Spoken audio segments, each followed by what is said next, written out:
बहुत समय पहले की बात है। एक घने जंगल में एक भूखा सियार घूम रहा था। उसे कई दिनों से खाने को कुछ नहीं मिला था। भूख से व्याकुल होकर वह जंगल से बाहर निकलकर एक गांव की ओर चला गया, यह सोचकर कि शायद वहां उसे कुछ खाने को मिल जाए। जैसे ही वह गांव में दाखिल हुआ, वहां के कुत्तों ने उसे देख लिया। सियार को देखकर वे भौंकने लगे और उस पर हमला करने के लिए दौड़ पड़े। कुत्तों के झुंड को अपनी ओर आते देख सियार घबरा गया। अपनी जान बचाने के लिए वह तेजी से भागने लगा। भागते भागते वह गलियों से होकर एक रंगरेज रंग बनाने वाले की दुकान में जा घुसा। रंगरेज की दुकान में बहुत सारे बड़े बड़े ड्रम रखे थे, जिनमें विभिन्न प्रकार के रंग घुले हुए थे। सियार घबराहट में सीधे एक ड्रम में गिर पड़ा, जिसमें गहरा नीला रंग भरा हुआ था। कुछ समय बाद, जब उसे कोई आवाज सुनाई नहीं दी और खतरा टलता हुआ लगा, तो वह धीरे धीरे बाहर निकला।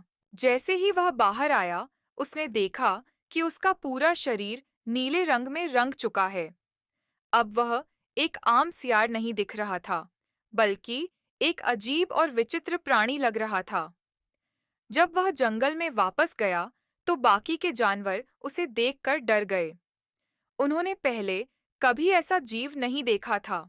इस मौके का फायदा उठाकर सियार ने एक चाल चली। उसने जंगल के सभी जानवरों को बुलाया और ऊंची आवाज में कहा, हे जंगल के निवासियों, डरने की कोई जरूरत नहीं। मैं स्वर्ग से भगवान द्वारा भेजा गया विशेष प्राणी हूँ। भगवान ने मुझे जंगल का राजा बनाने के लिए भेजा है, ताकि मैं तुम सबका भला कर सकूं। अब से तुम सभी मेरी प्रजा हो और मुझे अपना राजा मानो। शेर, बाघ, हाथी, भालू, हिरण और सभी छोटे बड़े जानवर यह सुनकर चकित रह गए।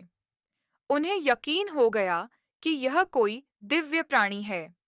कोई भी उसकी अवहेलना करने की हिम्मत नहीं कर सका। इसलिए सभी ने उसे जंगल का राजा मान लिया।